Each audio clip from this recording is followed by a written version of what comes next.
Hi friends, welcome back to my channel. మీరు కనుక నా ఛానల్ ఫస్ట్ టైం చూస్తున్నారా అయితే సబ్స్క్రైబ్ చేసుకోండి. అలాగే పక్కనే ఉన్న బెల్ ఐకాన్ని క్లిక్ చేసేయండి ఫ్రెండ్స్. రాజ్ని యామిని పెళ్లి చేసుకోబోతుండగా ఊహించని షాక్ ఇచ్చిన కావ్య. ఏం జరగబోతుంది ఎక్కడా స్కిప్ చేయకుండా మొత్తం చూసేయండి ఫ్రెండ్స్. అప్పుడే మీరు ఎంజాయ్ చేయగలుగుతారు. నచ్చినట్లయితే ఒక చిన్న లైక్ ఇచ్చి ఎంకరేజ్ చేసేయండి ఫ్రెండ్స్. ఇక ఎపిసోడ్లోకి అయితే వెళ్ళిపోదాం. ఎపిసోడ్ స్టార్ట్ అవగానే ఇక రుద్రాణి అయితే హాల్లో రాజ్ ఫోటోకి దండ వేసి ఇక దీపాలు వెలిగించాలని ట్రై చేస్తూ ఉంటుంది. ఇంతలోనే కుటుంబ సభ్యులందరూ వచ్చి ఇక కావ్య చాలా బాధపడింది. నిన్ననే తన భర్త గురించి చాలా విలవిల్లాడిపోయింది. ఇంతలోనే తన మనసుని బాధ పెట్టడం కోసం ఈ విధంగా చేస్తున్నావేంటి అని చెప్పి కుటుంబం నిలదీస్తే అందరి నోరు ఇక మూయించేస్తుంది రుద్రాణి. వాడు ఎంతైనా నా మేనలుడు, వాడికి ఇక నేను దీపం పెట్టాల్సిందే అని చెప్పి కావాలని ఇక కావ్యని రెచ్చగొట్టాలని ప్లాన్ చేసి ఇక అందరి ముందు కావ్యని ఒక పిచ్చిదానిలాగా క్రియేట్ చేయాలని కరెక్ట్గా దీపం వెలిగిస్తూ ఉంటుంది. ఇంతలోనే కావ్య వచ్చి చెయ్యి పట్టుకొని గట్టిగా మెలపెట్టి ఇక 10 నిమిషాల పాటు వదలదు. ఇక వెంటనే చెయ్యి వదిలించుకోగానే నా భర్త చనిపోయాడని అనద్దన్నాను, నా భర్త బ్రతికే ఉన్నాడు అన్నా కూడా ఇంకా దీపం వెలిగిస్తావా నిన్ను అని చెప్పి ఇక రుద్రాని మెడ పట్టుకొని గోడకి అదిమేస్తుంది కావ్య. ఇక వెంటనే ఇందిరాదేవి, అక్కడే ఉన్న అపర్ణ, స్వప్న అందరూ కూడా కావ్యని ఆపుతూ ఉంటారు. కావ్య మాత్రం ఎంతమంది ఆపినా కూడా రుద్రాని గొంతు పట్టుకొని ఇక వదలనంటే వదలను, నా భర్త గురించి మరొక్కసారి ఇలాంటి మాటలు మాట్లాడావంటే నిన్ను నిలువన చంపేస్తాను, నా భర్త గురించి ఏమేమి అంటున్నావో అవన్నీ నీకే జరిగేలాగా చేస్తాను, జాగ్రత్త అని చెప్పి గట్టిగా పట్టుకొని ఒక్కసారిగా వదిలిపెడుతుంది ఇక కావ్య. వెంటనే ఇక రుద్రాని దెబ్బకి ఇక వదిలించుకొని దగ్గుకుంటూ ఉక్కిరి బిక్కిరి అయిపోతూ మంచినీళ్ళు అని చెప్పి ఇక కేకలు వేయగానే మమ్మీ మమ్మీ అని చెప్పి రాహుల్ తీసుకొచ్చి వాటర్ ఇస్తాడు.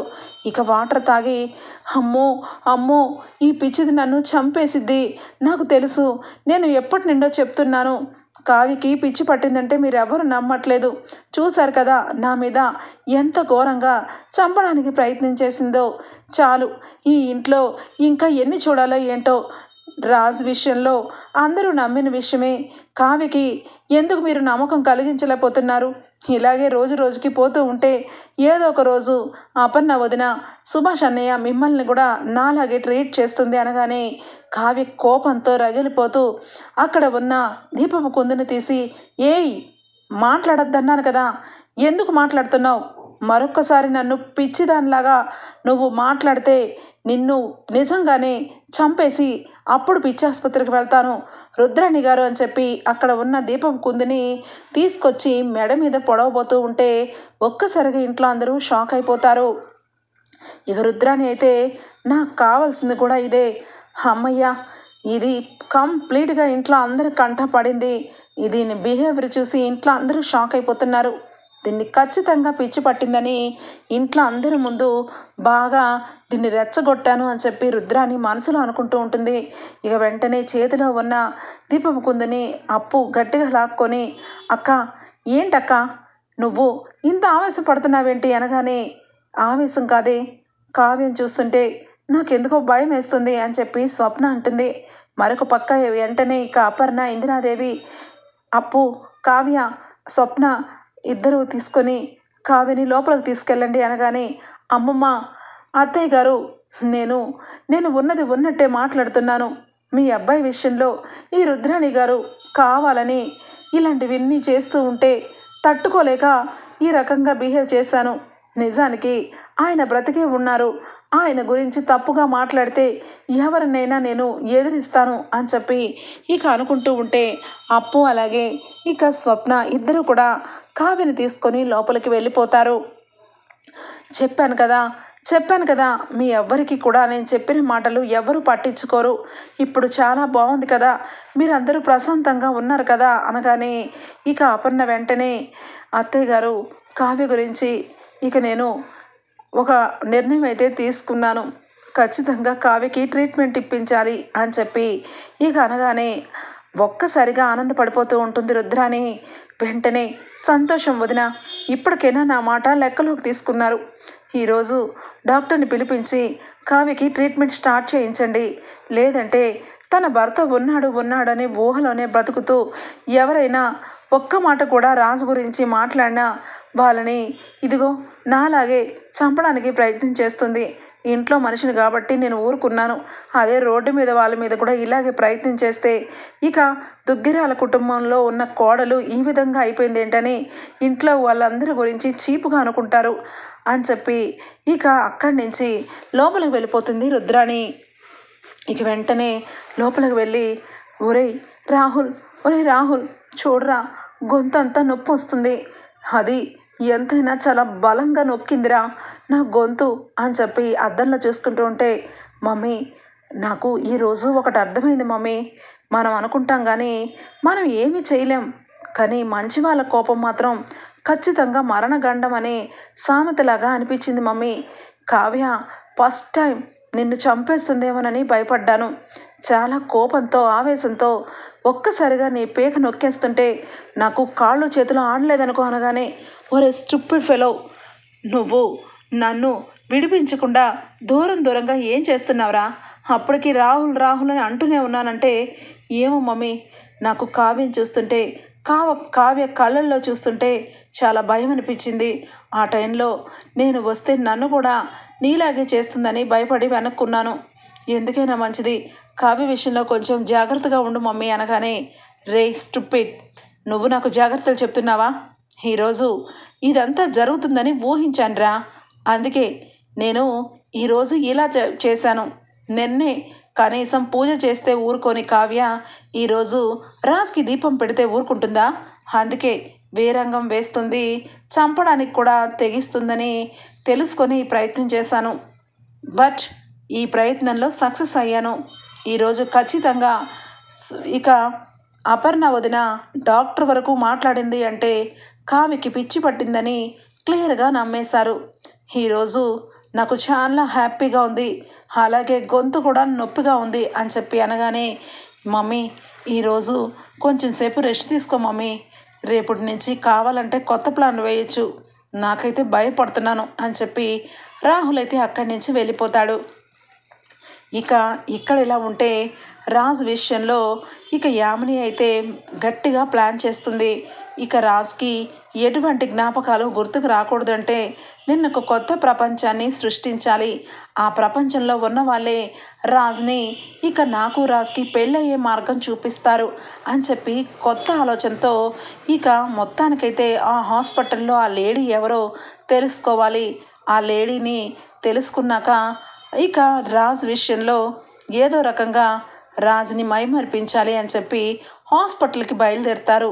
ఇక కావ్య కూడా అవును, హాస్పిటల్లో ఆయన వచ్చి నన్ను జాయిన్ చేశారు, తర్వాత ఆయన కనిపించలేదు, ఈరోజు ఖచ్చితంగా డాక్టర్ గారిని కనుక్కుంటాను, ఆయన అడ్రస్ ఏమన్నా ఉందేమో కనుక్కొని ఆయన బ్రతికే ఉన్నారని ఇంట్లో అందరికీ నిరూపణ చేస్తాను అని చెప్పి కావ్య ఇంట్లో నుంచి ఇక బయలుదేరుతూ ఉంటుంది. ఇక హాల్లో ఇందిరాదేవి, సీతారామయ్య అందరూ కూడా ఇక చూస్తూ ఉండగా ఇక కావ్య అయితే సీరియస్గా ఇక అక్కడి నుంచి వెళ్ళిపోతూ ఉంటుంది.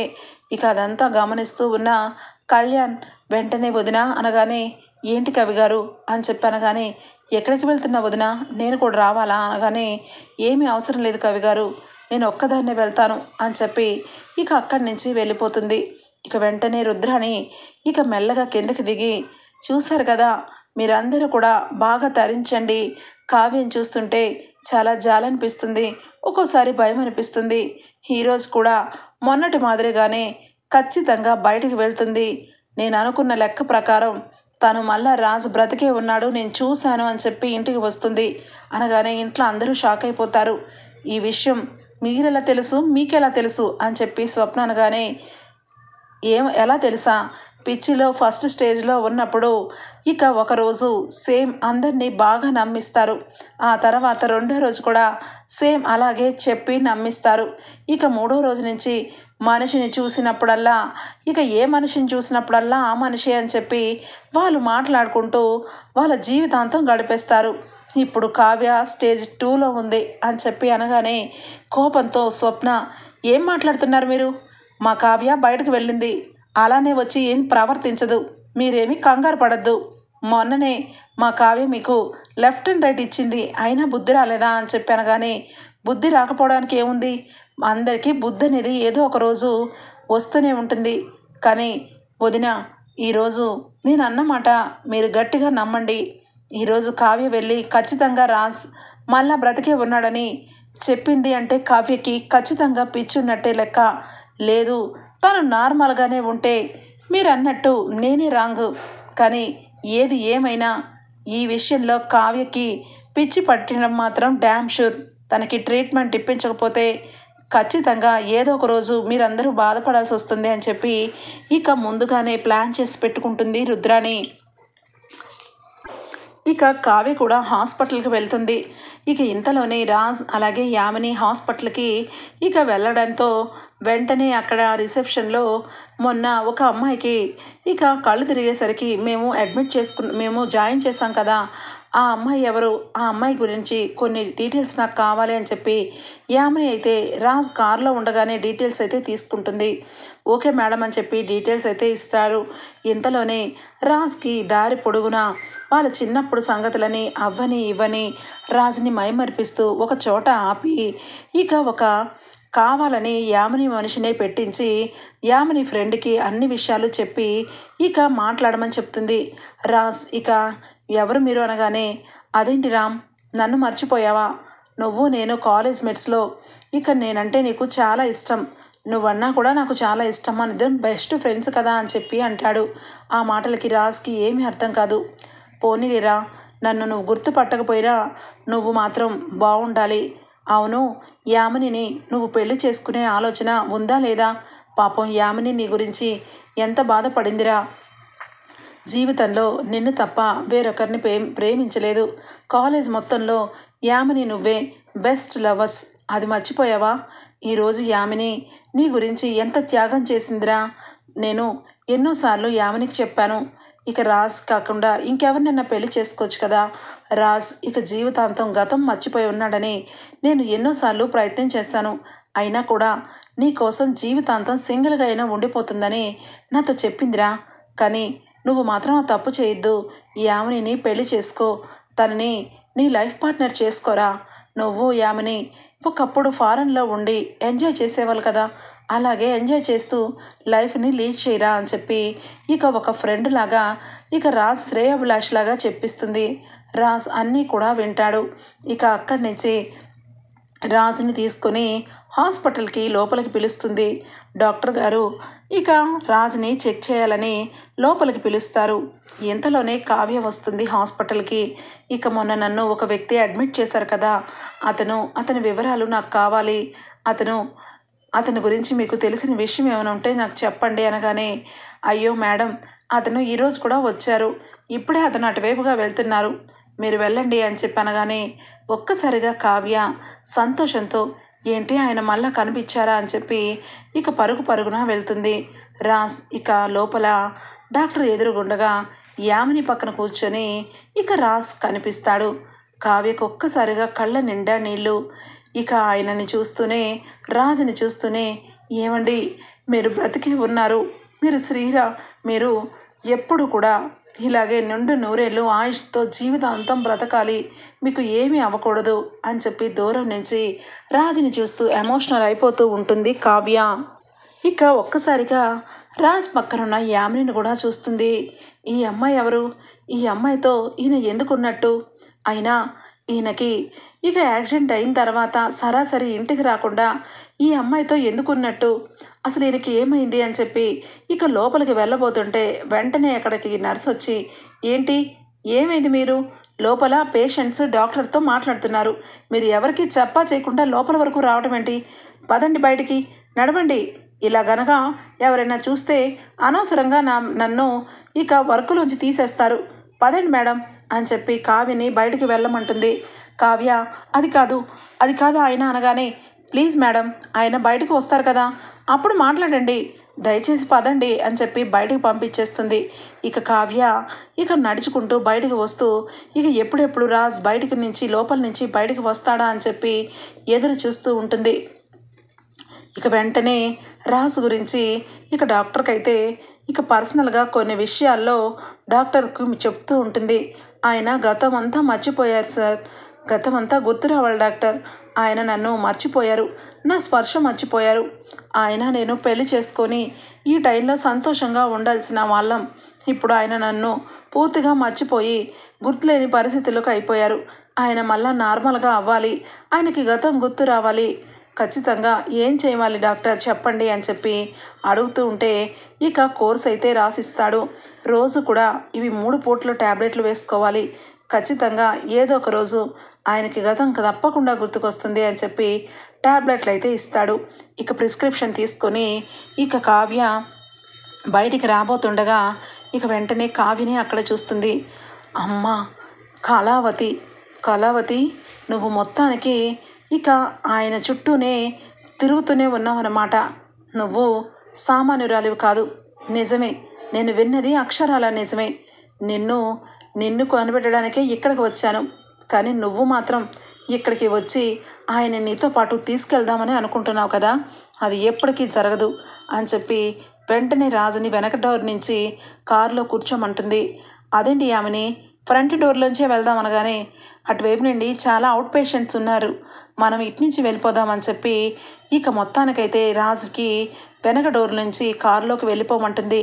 ఇక ప్రిస్క్రిప్షన్ తీసుకొని ఇక నేను మెడిసిన్స్ తీసుకుంటాను బాబా, నువ్వు కూర్చో అని చెప్పి ప్రిస్క్రిప్షన్ తీసుకెళ్ళి ఆపోజిట్లో ఇక ఆ ప్లేస్లో వేరే ట్యాబ్లెట్లు తీసుకుంటుంది.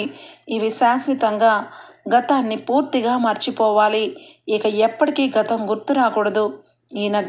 ఇక బావా రాజ్, ఇక నీ జీవితంలో నీ గతాన్ని ఎప్పటికీ గుర్తు చేసుకోలేవు, స్పర్శను కూడా గుర్తుపట్టలేవు అని చెప్పి ఇక ట్యాబ్లెట్లు వేరే తీసుకొని ఇక వెనక నుంచి కారులో కూర్చొని పద బావా ఇంటికి వెళ్ళిపోదాం పద అనగానే సర్ప్రైజ్ అన్నావు అనగానే సర్ప్రైజ్ ఖచ్చితంగా ఉంది బావా, కానీ ఆ సర్ప్రైజ్ని నువ్వు చూసి నన్ను గుర్తుపట్టగలవా? నువ్వు ఇద్దరం ఒకప్పుడు ఎంత సంతోషంగా ఉన్నామో ఆ సంతోషాన్ని నువ్వు నన్ను తిరిగి ఇవ్వగలవా అని చెప్పి అక్కడి నుంచి సరాసరి ఒక పార్క్కి తీసుకొని వెళ్తుంది యామిని. ఇక వెంటనే కావ్య 1/2 గంట పైగా కూర్చొని ఏంటి లోపల నుంచి ఎవరు రావట్లేదు, ఎక్స్క్యూజ్ మీ, లోపల డాక్టర్ గారి దగ్గర ఇక పేషెంట్ ఉన్నారు కదా, అతనికి ఏమైంది, అతని గురించి నేను వచ్చాను, ఇందాకటి నుంచి అతను బయటకు వస్తారని చూస్తున్నాను, ఆయన ఏరి అని చెప్పి అటు ఇటు తిరుగుతూ ఉంటే అయ్యో అతను వెళ్ళిపోయి 1/2 అవర్ అవుతుంది, అయినా అతని గురించి నువ్వెందుకమ్మా అడుగుతున్నావు అనగానే అతను నా భర్త అని చెప్పి డాక్టర్తో అంటూ ఉంటే డాక్టర్ ఆశ్చర్యపోతాడు. ఏంటి నీ భర్త, ఆ అమ్మాయి కాబోయే భర్త అని చెప్పింది అనగానే లేదు డాక్టర్, అతను నా మెడలో 3 ముళ్ళు వేసిన నా భర్త, నాకు ఆయనకి యాక్సిడెంట్ అయింది, ఆ యాక్సిడెంట్లో ఆయన కనిపించలేదు, నేను ఒక్కదాన్నే మిగిలానని ఇంట్లో అందరూ అనుకుంటున్నారు, కానీ ఆయన ప్రాణాలతోనే ఉన్నారని నాకు 2 రోజుల క్రితమే తెలిసింది. ఎప్పుడైతే ఆయన్ని చూశానో ఇక నాకు అప్పుడే అర్థమైంది ఆయన ప్రాణాలతో బ్రతికే ఉన్నారని. ఈరోజు ఆయన్ని చూసి ఎప్పుడెప్పుడు ఆయన్ని తీసుకొని ఇంటికి వెళ్దామని ఎదురు చూస్తున్నాను డాక్టర్, దయచేసి ఆయన ఎక్కడికి వెళ్ళుంటారు అనగానే డాక్టర్ చాలా బాధపడతాడు.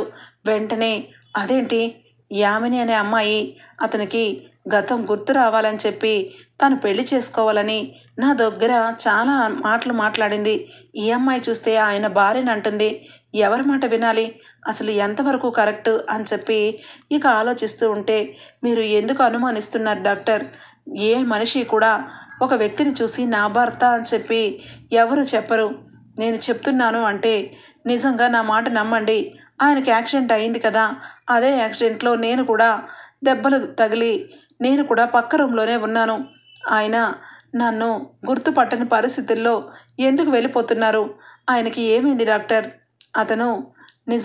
అతనికి ఏం జరిగింది అనగానే ఇక అప్పుడు డాక్టర్ అయితే చెప్తాడు, అతనికి ఇక గతం అంతా మర్చిపోయారమ్మా, ఆయనకి ఇక తలకి దెబ్బ తగ్గడం వల్ల ఆయన పూర్తిగా గతాన్ని మర్చిపోయాడు, ఇప్పుడు ఆయనకి ఎవరు గుర్తులేరు, అందుకే బహుశా నిన్ను గుర్తు పట్టుకుపో ఉండొచ్చు, నువ్వు చెప్పినట్టుగా నీ దగ్గర అతని భార్యవి అని ఒక్క సాక్ష్యం ఉన్నా కూడా అతని అడ్రస్ని నేను ఇస్తాను, చెప్పు, నువ్వు ఏమన్నా ఆయన భార్యవి అనడానికి ఏమన్నా ప్రూఫ్ ఉందా అనగానే మీకు తెలిసే ఉండొచ్చు, దుగ్గిరాల కుటుంబం అంటే ఇక Swaraj group of company industry MD అయినా ఆ విషయం మీకు తెలుసా అనగానే ఒక్కసారిగా డాక్టర్ షాక్ అవుతాడు. ఇక వెంటనే చేతిలో ఉన్న ఐడిని తీసి ఇక విజిటింగ్ కార్డుని తీసి అతను స్వరాజ్ ఇక పెద్ద గోల్డ్ షాప్కి ఎండి, పెద్ద పెద్ద బిజినెస్లు చేస్తూ ఇక ఈ ఇండస్ట్రీని అందరికీ కలిపి ఇక అందరి విషయంలోనూ తోడుగా నీడగా ముందుండి నడిపించే స్వరాజ్ ఆయన భార్యని కళావతిని అని చెప్పి ఇక మొత్తానికైతే ఆధార్ కార్డు ఇక అన్నిటి సంబంధించిన మెయిన్ పెళ్లి ఫోటోలు అన్నీ కూడా చూపిస్తుంది డాక్టర్కి అయితే. ఇక వెంటనే డాక్టర్ అయితే ఆశ్చర్యపోతూ అతను ఖచ్చితంగా గతాన్ని మర్చిపోయాడు కాబట్టి నేను గుర్తుపట్టలేదమ్మా, సారీ, అతని అడ్రస్ ఇదిగోనమ్మా అని చెప్పి మొత్తానికైతే అడ్రస్ అయితే ఇస్తాడు డాక్టర్ అయితే. ఇక వెంటనే ఆనందంతో అక్కడి నుంచి ఇక అడ్రస్ తీసుకొని వెళ్ళాలని బయలుదేరుతుంది. హాస్పిటల్ బయటికి రాగానే ఎండకి తగిలి కావ్య ఒక్కసారిగా సొమ్మసిల్లిపోతుంది. ఇంతలోనే ఇక అటువైపుగా కళ్యాణ్ వెళ్తూ వదినా వదినా అని చెప్పి ఇక కళ్యాణ్ అయితే ఇంటికి తీసుకుని వెళ్ళిపోతాడు. ఇంటికి వెళ్ళగానే ఇక వెంటనే కావ్య పరిస్థితి చూసి ఒరే కళ్యాణ్, కావ్యకి ఏమైంది అని చెప్పి అందరూ ఆశ్చర్యపోతూ ఉంటే ఇక వెంటనే అది వదిన ఇక ఎండలో నడుచుకుంటూ కింద పడిపోయింది, నాకెందుకో వదినలా అనిపించి అటు సైడ్గా వెళ్తూ ఇక వదినని తీసుకొని వచ్చాను, వదిన వదిన అని చెప్పి మంచినీళ్ళు తాగిపిచ్చి మొహం మీద నీళ్లు చల్లుతాడు కళ్యాణ్ అయితే. ఒక్కసారిగా కళ్ళు తెరిచి కవిగారు మీ అన్నయ్య బ్రతికే ఉన్నాడు, మీ అన్నయ్యని నా కళ్ళారా చూశాను, మీ అన్నయ్య బ్రతికే ఉన్నారు కవిగారు, మీ అన్నయ్యని ఎవరో ఒక ఆడ మనిషి ట్రాప్ చేసింది, ఆ మనిషి ఇక గతాన్ని మర్చిపోయి ఇక మనల్ని మన చోటకి రాకుండా ఆ అమ్మాయితోనే ఉండిపోయి వెళ్ళిపోతున్నారు, ఈ మనిషి ఎక్కడున్నారో అక్కడికి వెళ్ళి అర్జెంటుగా మీ అన్నయ్యని తీసుకురావాలి పద కవిగారు అనగానే చెప్పాను కదా వదిన, ఖచ్చితంగా కావ్య ఈ మాటే అంటుందని, నేను చెప్పినట్టుగా ఇప్పటికైనా కావ్యకి ట్రీట్మెంట్ ఇప్పించండి, లేదంటే కావ్య చేజారిపోతుంది అని చెప్పి అంటూ ఉంటుంది రుద్రాణి. మరొక పక్క అప్పు ఇన్వెస్టిగేషన్లో ఇక రాజ్ కావ్య కారుకి ఇక నార్మల్గా స్లిప్ అయ్యి కొండలోయల్లో పడలేదు, ఇక పెద్దగా ఇక ఉన్న టైర్కి బుల్లెట్ గాయం వల్ల బుల్లెట్ తగలడం వల్ల లోయల్లో పడిపోయింది అని చెప్పి తెలుస్తుంది. ఇక ఆ విషయం తెలుసుకొని బావకి ఎవరు శత్రువులు ఉన్నారు, బావ వాళ్ళని చంపాలని ప్రయత్నం జరిగింది, అంత ఘోరమైన శత్రువులు బావకి అక్కకి ఎవరున్నారు, ఇది ఇక కావాలని జరిగింది కాదు, కావాలని బావని అక్కని టార్గెట్ చేశారు, ఎవరో కనిపెడతాను, బావకి ఎవరున్నారు అని చెప్పి ఇక మొత్తం ఆఫీసుల్లోనూ కాలేజీల్లోనూ స్కూళ్ళలోనూ ఎక్కడికొక్కడ బావకి శత్రువులు ఉండే ఉంటారని మొత్తం ఇన్వెస్టిగేషన్ జరుగుతూ మొత్తానికైతే రాజ్ పాత స్నేహితురాలైన ఇక శ్వేతని కలిసి మొత్తం కూడా ఇన్ఫర్మేషన్ అంతా లాగేస్తుంది అప్పు. శ్వేత ఇక యామిని గురించి పాయింట్ టు పాయింట్ మొత్తం చెప్తుంది.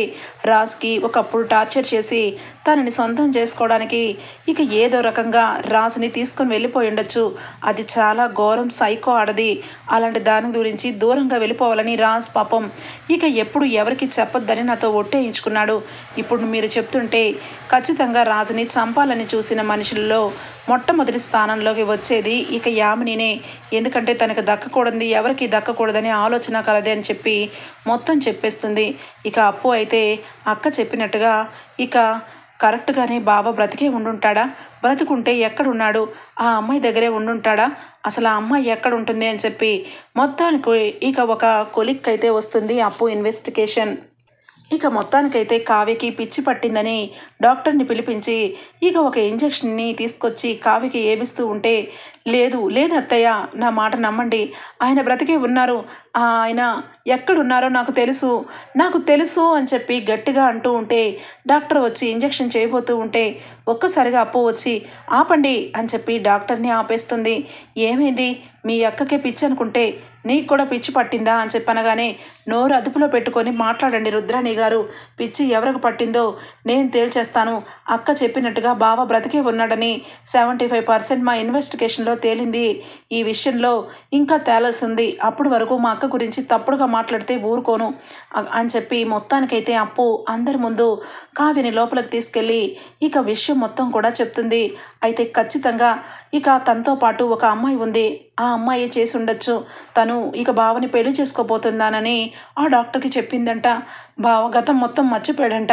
ఈ మాటలన్నీ చెప్పడానికి లేకుండా రుద్రాణి నా మీదకి డాక్టర్తో మత్తు ఇంజెక్షన్ ఇవ్వబోయింది అని చెప్పి కావ్య మొత్తం కూడా బయట పెట్టగానే ఇక అప్పుకి కావ్యకి అర్థమైపోతుంది, రాజు వెనకాల పెద్ద కుట్రే జరిగింది. ఆ యామినినే ఇక కావ్యని రాజుని పట్టుకుపోయిందనే నిజాన్ని తెలుసుకొని, అక్క ఇమీడియట్లీగా మనం వెళ్ళాలి, ఆ యామిని భావని ఏదైనా చేస్తుంది, నిజానికి తన సొంతం చేసుకోవడానికి కోసం ఎంతటికైనా తెగిస్తుంది, ఈ వెంటనే వెళ్ళాలి, ఇప్పుడు ఇంట్లో వాళ్ళందరికీ చెప్పడానికి కూడా టైం లేదు అని చెప్పి ఇంట్లో నుంచి మొత్తానికైతే కావ్య, అప్పు, ఇక కళ్యాణ్ మొత్తానికి ముగ్గురు బయలుదేరుతారు. ఇటు రుద్రాణి అయితే మొత్తం విషయం తెలుసుకొని, అమ్మ బాబోయ్ ఈ యామిని తెంగరదిలా ఉంది, మొత్తానికి ఈ యామిని దగ్గరే రాజు ఉన్నట్టు ఇక తెలుసుకున్నారు. అందుకే వెంటనే వెళ్తున్నారు. ఈ లోపలే రాజుని పెళ్లి చేసుకోమని చెప్పాలి, లేదంటే రాజుని ఎక్కడికైనా తీసుకొని వెళ్ళిపోమనైనా చెప్పాలి. ఈ 2 విషయాల్లో ఏదో ఒకటి చేస్తే తప్ప రాజ్ ఎప్పటికీ కూడా ఇంటికి రాడు అని చెప్పి ఇమీడియట్లీగా ఇక యామినికి ఫోన్ చేస్తుంది రుద్రాణి. యామిని లిఫ్ట్ చేయగానే, చూడు యామిని, నువ్వు నీ దగ్గర రాజు ఉన్నాడని మొత్తానికి తెలిసిపోయింది, ఇక నువ్వు రాజుని పెళ్ళన్నా చేసుకోవాలి, లేదంటే రాజుని తీసుకొని ఫారెన్ అయినా వెళ్ళిపోవాలి. ఫారెన్ వెళ్ళడానికి టైం లేదు కాబట్టి పెళ్లి చేసుకుంటే చాలా బెస్ట్, నీకు పెళ్లి చేసుకుంటే ఎంతో కొంత అథారిటీ వస్తుంది అనగానే ఇక వెంటనే రాజుని పట్టుకొని గుడికి వెళ్ళిపోతుంది యామిని. ఇక సరాసరి ఇక కళ్యాణ్, అప్పు, ఇక కావ్య మొత్తానికైతే యామిని ఇంటికి వెళ్ళగానే ఇక అక్కడ ఎవరు కనిపించరు. ఇక వెంటనే కావ్య ఇక్కడే ఉండుంటాడు, ఆ బావ ఇక్కడే ఉంటారు, ఈ కారులోనే బావను చూసానే అప్పు అనగానే ఇక వెంటనే అక్కడ చుట్టుపక్కల ఏమీ కనిపించదు.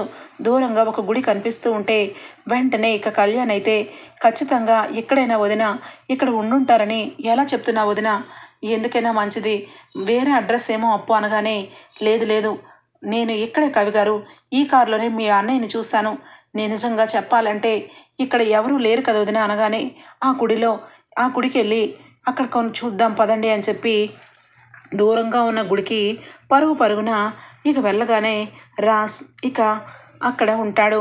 వెంటనే ఇక రుద్రాణి ఇక యామిని అయితే, రామ్ నా మెళ్ళో ఈ తాళిని కట్టు, నా కోసం ఈ పని చెయ్యి, ఇదే సర్ప్రైజ్, జీవితంలో నువ్వు నన్ను ఒంటరిదాన్ని చేయవని నేను నమ్ముతున్నాను, నీకోసం నేను ప్రాణాలైనా ఇస్తాను, నువ్వు నన్ను పెళ్లి చేసుకొని జీవితాంతం నన్ను ప్రేమగా చూసుకుంటావని ఆశిస్తున్నాను రాజ్, దయచేసి నా మెడలో తాళి కట్టు రాజ్ అని చెప్పి అంటూ ఉంటే రాజ్కి ఏమీ అర్థం కాదు. ఏం మాట్లాడుతున్నావు, పెళ్లి చేసుకోవాలనుకుంటే అందరినీ పిలిచి పెళ్లి చేసుకోవాలి, కానీ ఇదేంటి ఉన్న పలంగా పెళ్ళి, ఇప్పుడు నాకు పెళ్లి చేసుకునే మూడ్ లేదు అని చెప్పి రాజ్ అంటూ ఉంటాడు. ఇంతలోనే ఏమండి అని చెప్పి గొంతు వినపడగానే ఒక్కసారిగా కావ్య మొహం చూసి ఇక కావ్య మొహం మళ్ళా చూస్తూ ఒకసారిగా గతం గుర్తు తెచ్చుకోవడానికి, యామిని ఆ అమ్మాయి కళావతి అని చెప్పి నోట్లో నుంచి కళావతి పేరు వినబడి ఒక్కసారిగా ట్యాబ్లెట్ తీసి, రామ్ ఈ ట్యాబ్లెట్ వేసుకో అంతా సరిపోతుంది అని చెప్పి ఇక వేయబోతూ ఉంటే కావ్య పరుగున వచ్చి ట్యాబ్లెట్లను ఇసిరి కొట్టి యామిని చంప చెడులు అనిపిస్తుంది.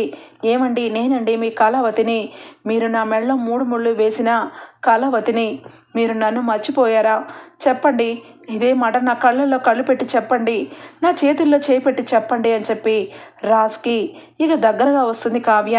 ఏయ్ కావ్య, మర్యాదగా వదులు, నా రాముని వదులు అనగానే, ఎవరే రామ్, ఎవరు పట్టుకొని రామంటున్నావు, అతను మా బావ, అతను ఇక యాక్సిడెంట్లో గతం మర్చిపోతే అది అడ్వాంటేజ్గా తీసుకొని నీ సైకో తత్వానికి నీ పెళ్ళి కావాలే, నువ్వు నీ మోహం మా బావని పట్టుకొని నీ దగ్గర పెట్టుకుంటే నీవాడైపోతాడా అని చెప్పి అప్పు అయితే ఇక యామిని చంప బగల కొడుతుంది.